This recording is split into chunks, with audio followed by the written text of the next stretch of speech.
Chances are you're making a specific genre because a particular song or artist makes it well and it inspired you.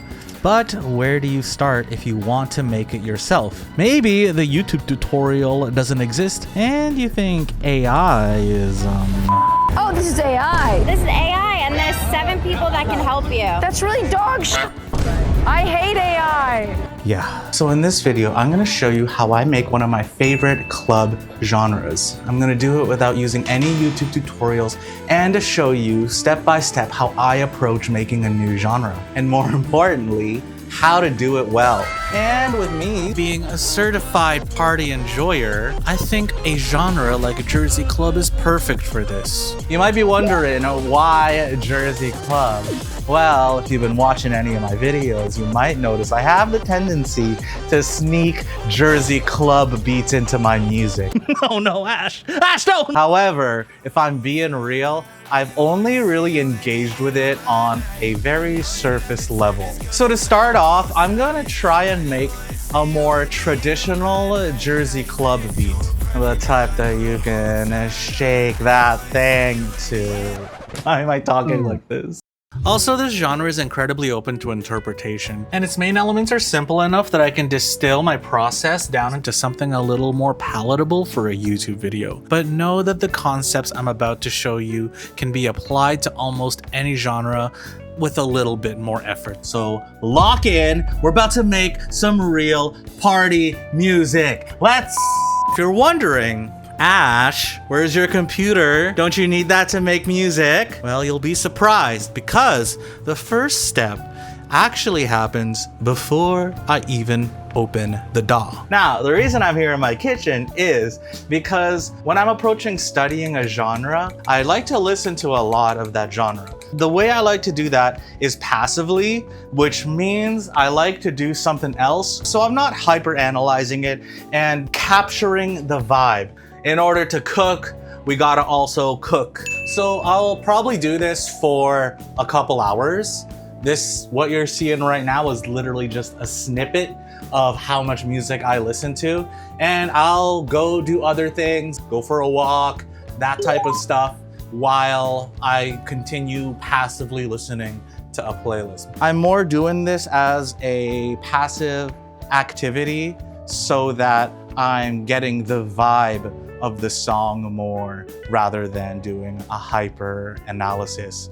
Then from there, I'll put the songs that really stick out to me vibes wise into a playlist. And once that's done, now it's time to go to the computer, but we're not even gonna go into Ableton yet. Okay.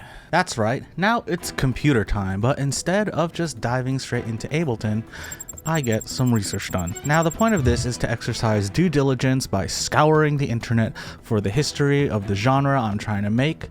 I'll search for who the pioneers are, listen to examples of prominent tracks, and attain a more holistic picture of what the genre represented. Through this, I found that among the muted kicks and their iconic patterns, the simple vocal chops, and extensive use of R&B and soul sampling, there was an underlying sense of escapism paired with solidarity that this music became the background to. Before its wide adoption into more commercial dance music, Jersey Club's origins derives from Baltimore club and Chicago house, two genres born out of a response to alienation and oppression. A place where marginalized people could feel safe and a sense of solidarity. A place where they didn't feel alone. Sometimes I'll spend hours combing through what the genre represents and how integral it really is in the context of the culture surrounding it. I'll even try and find modern examples of this same sentiment, especially if the genre has transcended its underground roots and breaks into the mainstream. I'll then go back to the playlist that I listened to earlier and start the nerdy listening process of the songs that hits my vibe metric, you know, the hyper analysis of the music production aspect. But what's important is attaining the context from the research and also applying that to my second, third, or even 20th listen. Through this process, I discovered producers building and reiterating things that came before through sampling or interpolating older tunes, transforming it, adding a fresh perspective from their own influences in hopes of inspiring those who come after. I did not butcher it as badly as I thought I did, especially with songs that I gravitated towards that I guess would be considered Jersey Club or Jersey Club adjacent. Now, are there better, more curated playlists or mixes that I could have used for this? Absolutely. I recommend that you search a little harder than I did for your examples. After all of that, now it is time for Ableton, where I try to make something that would appease what I call the more traditional sense. Now, how do I do that? Well, first, when opening Ableton, I import a few of my favorite reference tracks, then try to match drums starting with kick and snare, listening for any percussion and paying attention to bass lines, mostly focusing on the rhythm, then matching the melodies and any top line melodies. Because of my active listening during research, I'm more aware of how these elements work together and noticing stuff like chords and bass matching the kick patterns, and you just want to be on the lookout for patterns like this. That's why it's so important to do the passive listening stage, because you want to pick songs that you really connect with. I'll then look for presets online or on Splice, and because I'm still just getting an idea of the genre, I'm not looking to get the exact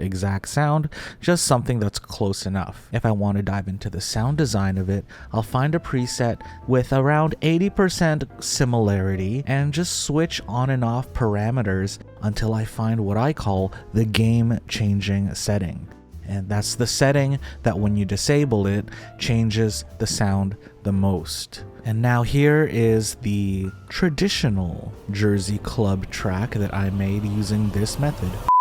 Hey Ash, Hey, I finally have a song coming out, and I collaborated with one of my friends, but how on earth are we supposed to share the royalties? well, it's easy. With this video sponsored DistroKid and its feature called Splits, you can do that all yourself. Through DistroKid Splits, it makes it easy for you to add or remove collaborators, figure out revenue shares, and it's all handled through DistroKid. Plus, you keep 100% of the royalties that you earn on the music that you make, and you can split it according to how much work or how little work your collaborator did. Whoa, that sounds crazy. I should have done that. There's no contracts, it's only $23 a year, and you get 7% off your first year if you sign up using my VIP link. Thank you to DistroKid for sponsoring this video. Now, let's get back to it. So here I ended up actually doing a bit of off-camera work based off of the research I did. I'm using a lot of very soul R&B type chords, these little ear candies with the gunshots, all over top the classic Jersey Club drum beat. You know what I had to add in. You know I had to add that one in. Very traditional Jersey Club type beat, but what I really liked is this snare roll. So I actually ended up turning that into a loop.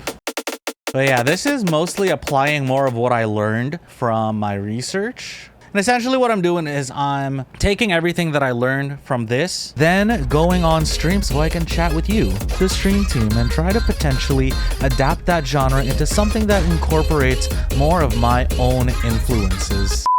Fuck it, drum and bass section. Ah, stop! You can't just add a drum and bass section!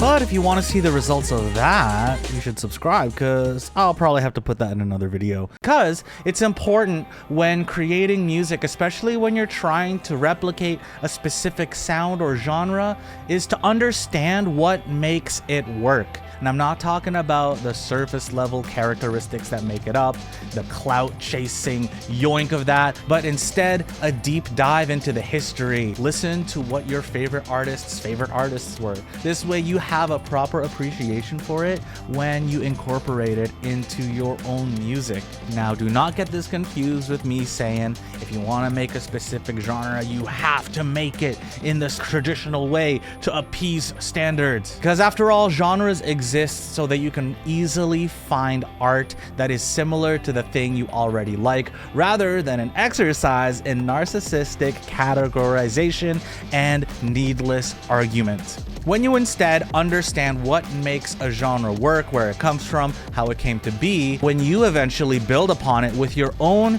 unique perspective, it's earnest, it's genuine, and it pushes the genre forward rather than just adding to the monolithic slop. Let inspiration light the fire inside you to make something new rather than replicating something that already exists, so that you not only make better music, but you make music that you're truly happy with. Worst case scenario, you get a fresh perspective on your new favorite thing. You might even find out it's not for you, but hey, just move on to the next thing. However, best case scenario, you end up finding your own unique sound. And if you ever need a starting point, be sure to check out this playlist of all my how to sound like artists, and know that I go through this same process every time I approach making one of these videos, so you know you're in good hands with me. If you want to dive even deeper, you can find unedited cookups and my project files over on Patreon. And if you made it this far, thank you for sticking around. Here's to many more videos to come. Now go make some bangers.